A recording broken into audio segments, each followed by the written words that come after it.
Ustadz Somad, saya manusia banyak dosa, tidak sholat Jumat. Kenapa nggak sholat Jumat? Man tarakal jumu'ata salasa marratin, siapa yang nggak sholat Jumat 3 kali berturut-turut tahawunan, bukan karena sakit, bukan karena darurat, tapi karena menyepelekan panggilan Allah, taba'allahu ala qalbi, Allah mengunci pintu hatinya. Kalau sudah hati terkunci, telinga tersumbat, mata tertutup, khatamallahu ala qulubihim wa ala sam'ihim wa ala absarihim ghishawah. 3 kali sholat Jumat kau tinggalkan, Allah mengunci pintu hatimu. Siapapun yang ceramah tak akan masuk ke telingamu. Na'udzubillah. Saya ingin bertobat dan sudah menjalankan taubat, maka sholat Jumatlah engkau. Siapa yang datang hari Jumat saat yang pertama seperti berkurban seekor onta, datang pada saat yang kedua seperti berkurban seekor lembu, datang saat ketiga seperti berkurban seekor kambing, datang saat keempat seperti berkurban seekor ayam, datang saat kelima seperti berkurban sebutir telur ayam. Sekarang banyak yang datang hari Jumat, jangankan telur ayam, telur puyuh pun nggak dapat. Datangnya kapan? Ketika khotib sudah naik ke atas mimbar, jamaah Jumat yang dimuliakan Allah, baru dia datang. Terlambat, udah terlambat sholat sunat lagi. Allahu Akbar. Pakai baju kaos tertulis, emang masalah buat lo. Orang kalau taubat itu malu sama dosa-dosa masa lalu, bukan bangga. Ini banyak juga orang udah taubat. Ustaz Somad, saya ini baru hijrah. Dulu semua saya minum, semua narkotika saya pakai. Ente taubat apa sombong? Orang taubat mengenang dosa itu melelehkan air mata, nangis. Ada juga bukan bangga. Ada juga sebagian jamaah sudah taubat nangis. Ustaz, saya, kamu menyesal minjam uang. La ilallah. Apabila kita sudah baca amalan-amalan penangkal musibah, tapi musibah masih saja terus datang, bagaimana sikap kita sebagai muslim? Man lam yardha bi qada'i, siapa yang tidak ridha menerima takdirku, walam yasbir bi balai, siapa yang tidak sabar menerima ujianku, falyatlub rabban siwaya, carilah Tuhan selain aku. Ada Tuhan selain Allah?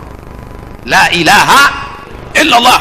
Maka kita tidak ada cara lain kecuali ridha, ikhlas, terima ketetapan Allah. Makanya ketika bangun pagi apa doanya?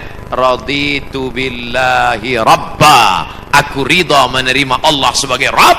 Apapun yang kau beri aku terima ya Allah. Wabil islami dina, aku ridha Islam sebagai agamaku. Apapun perintah dan larangan Islam ku amalkan. Wabi Muhammadin nabiyya wa rasula, aku ridha Muhammad sebagai rasulku, maka kita ikut sunnah Rasulullah Muhammad sallallahu alaihi wasallam. Terjadi juga ridha. Tapi kalau terjadi karena kurang usaha, hukum sebab akibat. Sudah disimpan uang di dalam dompet, dompetnya dikunci, dompetnya dalam laci, lacinya dikunci, lacinya dalam lemari, lemarinya dikunci, lemarinya dalam kamar, kamarnya dikunci, kamarnya dalam rumah, rumahnya dikunci, rumahnya dalam komplek, kompleknya dikunci, hilang juga. Terus mau ngamuk. Tidak ada cara lain kecuali ridha kepada Allah. Tapi kalau punya sepeda motor nggak dikunci, malah berhenti, mesinnya hidup, kuncinya diletakkan, terus sibuk beli ngobrol, beli kangkung 2 ikat, ngobrolnya 2 jam. Ketika dilihat hilang. Terus ketika hilang suaminya nanya, mana motor kita? Ridho mas. Itu bukan ridho, goblok. Mohon maaf saya keceplosan. Oleh sebab itu maka tetap ada Ahlus Sunnah wal Jamaah mengajarkan kita ada namanya al-kasbu wal ikhtiar. Bahasa kitanya namanya usaha. Kalau pemerintah menyuruh pakai masker, usaha. Jangan tidak ikut. Suruh cuci tangan sering. Sebetulnya kita nggak perlu belajar masalah cuci tangan. Ada nggak ada virus kita tetap cuci tangan, betul? Subuh cuci tangan, zuhur cuci tangan, asar cuci tangan, maghrib cuci tangan, isya cuci tangan, tahajud cuci tangan, witir cuci tangan, duha cuci tangan. Orang Islam paling sering cuci tangan. Makanya saya heran kalau sampai anak-anak kita diajarkan, mama, siapkan gayung sama sabun. Untuk apa nak? Hari cuci tangan internasional. Loh, kita nggak perlu diajari cuci tangan. Nanti takutnya 20 tahun akan datang ada lagi namanya hari cebok nasional.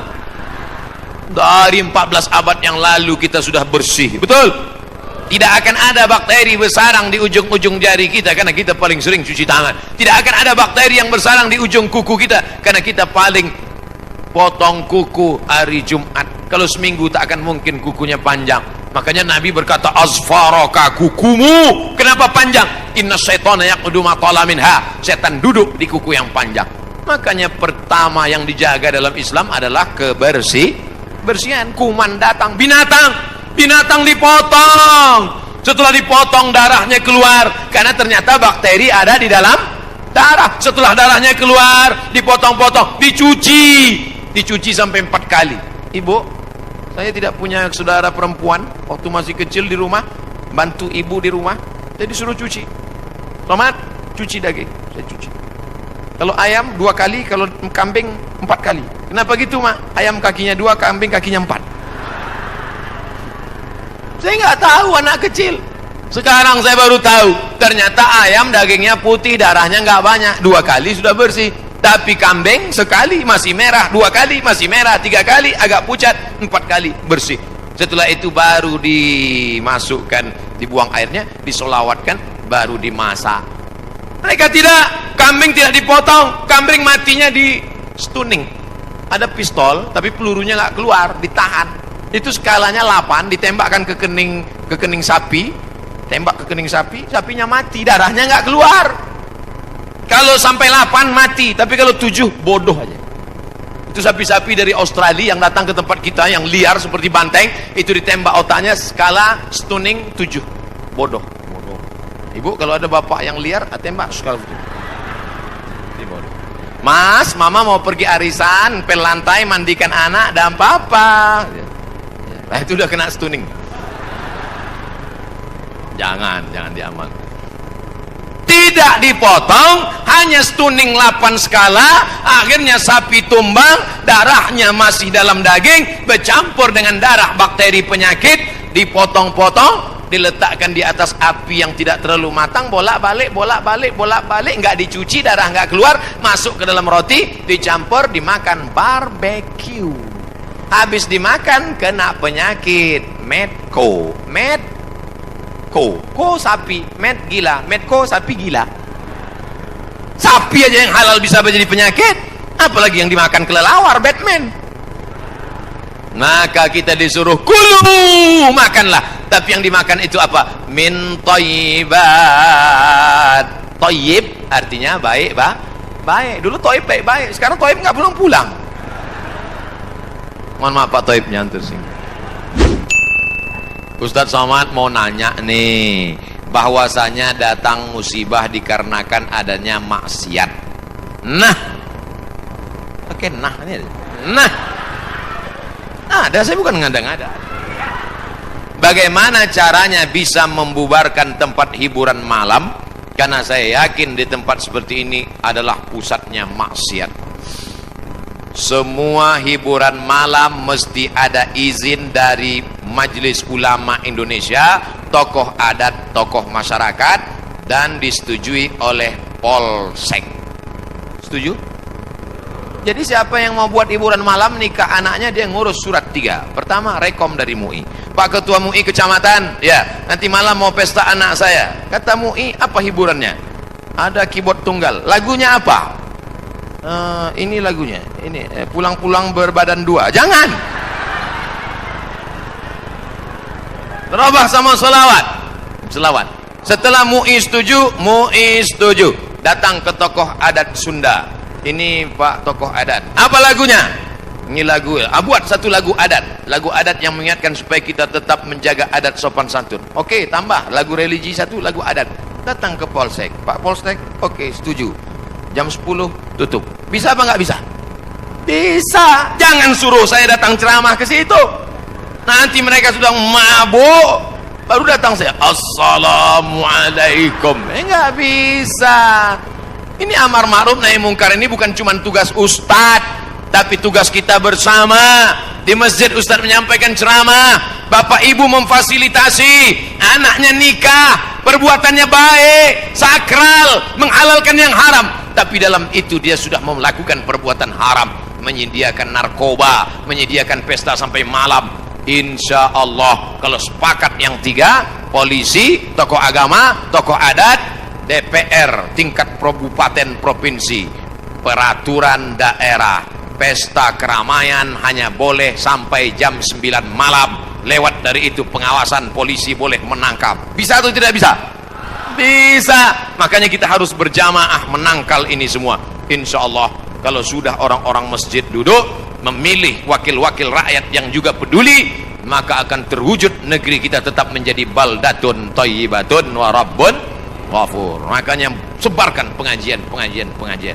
Siapapun ustadz yang datang ngaji, Ustadz Jujun Junaidi ngaji, Ustadz Abdul Somad ngaji, Ustadz ngaji, datang duduk diam dengar, ada snack makan, nggak ada istighfar.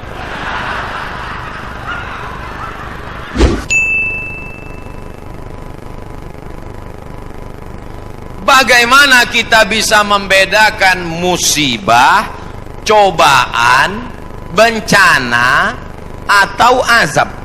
Seperti ujian dosen. Misalnya virus corona yang sedang merebak sehingga dampaknya pada kaum muslimin, khususnya muslimin di Indonesia yang tidak dapat melaksanakan ibadah umroh.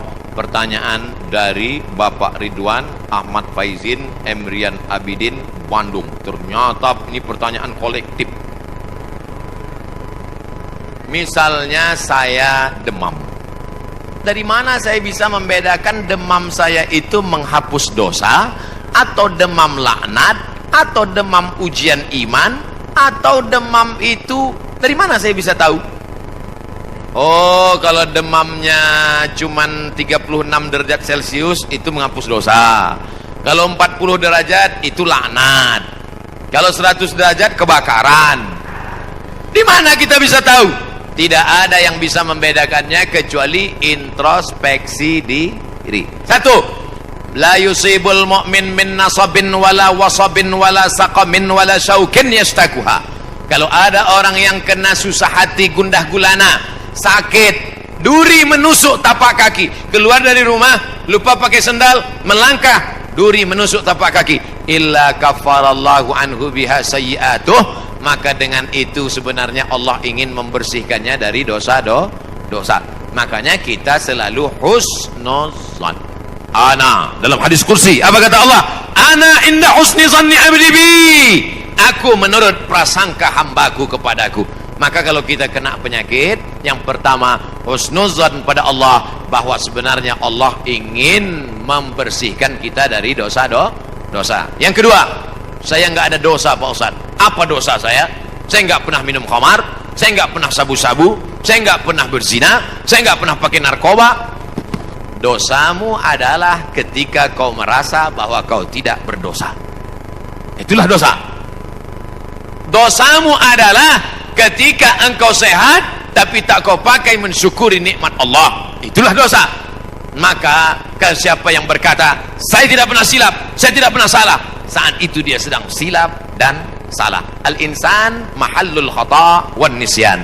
Manusia tempatnya silap, lupa dan salah. Yang kedua, ketika kita sakit, sebenarnya Allah ingin mengangkat derajat kita, karena sebetulnya amal kita tidak cukup. Kita sudah ditempatkan di tempat surga Jannatul Firdaus, tapi ketika malaikat ditanya, sudah cukupkah amalnya? Belum. Beri dia ujian supaya amalnya mencukupkan dia dengan amal sabar. Ada amal yang lebih tinggi dari tahajud, lebih hebat daripada jihad. Apa dia? Innama yuwaffas sabiruna ajrahum bighairi hisab. Amal sabar menerima musibah, tidak caci maki, sumpah serapah. Yang ketiga, bisa jadi laknat Allah. La ta'murunna bil ma'ruf. Mestinya kau tolong saudaramu yang ada di Uighur, mestinya kau bantu saudaramu yang sedang teraniaya di India, tapi mulutmu diam, kau tak mau menolong. Ketika musibah dikirimkan Allah dalam bentuk bencana, ternyata yang kena bukan yang jahat-jahat saja, yang baik-baik pun ikut juga kena, maka tidak ada cara lain kecuali mohon ampun, minta ampun, taubat, nasuha kepada Allah Subhanahu wa ta'ala. Oleh sebab itu maka yang bisa membedakannya hanya Allah, dan kita hanya berhusnuzon kepada Allah Subhanahu wa ta'ala.